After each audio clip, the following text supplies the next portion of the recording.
بسم اللہ الرحمن الرحیم۔ بسم اللہ الرحمن الرحیم۔ السلام علیکم۔ آج کے مضمون کا عنوان ہے شجرکاری کی ضرورت و اہمیت۔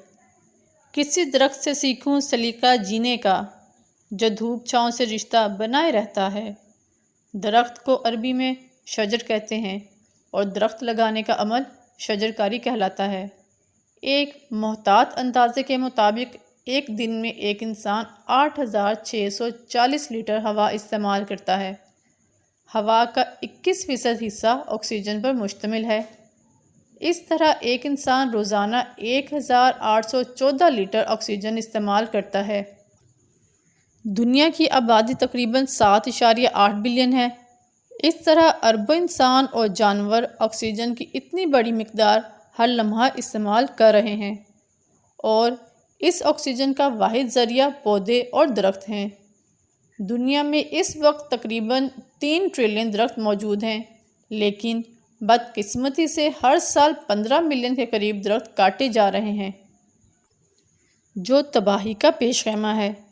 جنگلات قدرت کا بیش قیمت اور انمول تحفہ ہیں، جو دنیا کے کل رقبے کا 1/4 حصے پر مشتمل ہیں۔ شجر ہے رونق، کلی ہے نکھار، درختوں کی کثرت ہے لائے بہار۔ اسلام میں شجرکاری صدقہ جاریہ ہے۔ دین اسلام میں مومن کو سدا بہار درخت سے تشبیہ دی گئی ہے۔ آپ صلی اللہ علیہ وآلہ وسلم نے فرمایا، مومن کی مثال اس سرسبز درخت کی طرح ہے جس کے پتے نہیں جھڑتے۔ اسلام میں شجرکاری کی اس قدر تاکید کی گئی ہے کہ آپ صلی اللہ علیہ وآلہ وسلم فرماتے ہیں، اگر کسی کے ہاتھ میں کوئی پودا ہو جس سے وہ لگانا چاہتا ہو اور قیامت آ جائے، اگر اس کے لیے ممکن ہو تو اٹھنے سے پہلے وہ پودا لگا دے۔ اسی لیے صحابہ کرام بطور خاص صدقے کی نیت سے درخت لگانے کا اہتمام کرتے تھے۔ حدیث نبوی صلی اللہ علیہ وآلہ وسلم ہے، جس کسی مسلمان نے کوئی درخت، پودا یا کھیتی لگائی اور اس میں سے کوئی جانور، انسان یا پرندہ کچھ کھائے تو لگانے والے کو قیامت تک صدقے کا ثواب ملتا رہے گا۔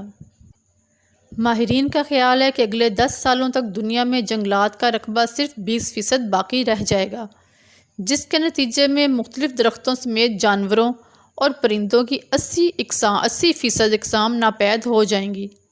بلا شبہ جنگلات کا ماحولیاتی اور حیواناتی زندگی کے ساتھ گہرا تعلق ہے، مگر پھر بھی دنیا میں جنگلات کے کٹاؤ کا عمل جاری ہے، جس کی بڑی وجہ تیزی سے بڑھتی ہوئی انسانی آبادی ہے، جس کی رہائشی اور کاروباری ضروریات پوری کرنے کے لیے بڑی بے دردی سے جنگلات کاٹے جا رہے ہیں، جس کے باعث نہ صرف ماحول بلکہ انسانوں اور جانوروں کی زندگی پر بھی انتہائی منفی اثرات مرتب ہو رہے ہیں۔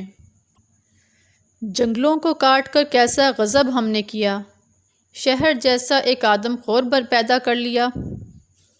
آج دنیا بھر میں اس بات کا اعتراف کیا جا رہا ہے کہ تیز رفتار ترقی کے ساتھ آلودگی کا جو زہر آہستہ آہستہ کرۂ ارض کو اپنی لپیٹ میں لے رہا ہے، وہ انسانی زندگی کے لیے سب سے بڑا خطرہ ہے، اور یہ ہم پودوں اور درختوں کی کٹائی کی وجہ سے ہے۔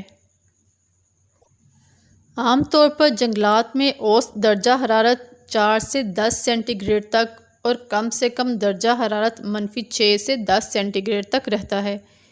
ایک محتاط اندازے کے مطابق ایک درخت سے خارج ہونے والی آکسیجن 36 ننھے منھے بچوں کے لیے کافی ہوتی ہے۔ درخت موسمیاتی تبدیلیوں کا باعث ہوتے ہیں، ہوا کو صاف کرتے ہیں، اور ان سے خارج ہونے والی آکسیجن زمین پر موجود جانداروں کے لیے سانس لینے کا ذریعہ ہے۔ درختوں کے تنوں سے حاصل شدہ لکڑی سے صنعتی مصنوعات، کھیلوں کا سامان اور دیگر اشیاء بنائی جاتی ہیں۔ درخت دوا سازی میں بھی کام آتے ہیں۔ یہ زمین کی زرخیزی بڑھانے میں اہم کردار ادا کرتے ہیں، ماحول کو خوشگوار اور صاف ستھرا رکھتے ہیں، زمین سے نمی جذب کر کے ماحول میں پھیلاتے ہیں، جو انسانوں اور دیگر جانوروں کے لیے صحت بخش ہے۔ درخت انسانوں کو خوراک اور روزگار فراہم کرتے ہیں۔ ان کی بدولت جانوروں اور پرندوں کو خوراک اور پناہ گاہیں حاصل ہوتی ہیں۔ یہ زمینی کٹاؤ اور سیلابوں کو روکتے ہیں۔ درخت بدلتے موسموں کا اندیہ دیتے ہیں، بچوں کو تابکاری اثرات سے محفوظ رکھتے ہیں۔ ان سے حاصل شدہ لکڑی کو ایندھن کے طور پر بھی استعمال کیا جاتا ہے۔ ان کی بدولت دلکش اور خوبصورت تفریح گاہیں میسر آتی ہیں، نیز ان کی ہریالی زمین کی خوبصورتی کو دوبالا کرتی ہے۔ شاخوں سے برگے گل نہیں جھڑتے ہیں باغ میں، زیور اتر رہا ہے عروس بہار میں۔ آج کی دنیا کو بہت سارے ماحولیاتی مسائل کا سامنا ہے۔ گلوبل وارمنگ، اوزون کی کمی اور موسموں کی بدلتی صورتحال وغیرہ۔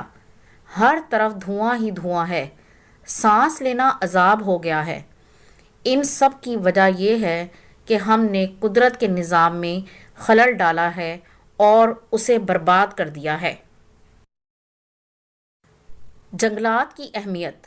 درخت نہ صرف ماحول کو خوبصورت بناتے ہیں بلکہ کاربن ڈائی آکسائیڈ خارج کرتے ہیں، درجہ حرارت کو معتدل رکھتے ہیں۔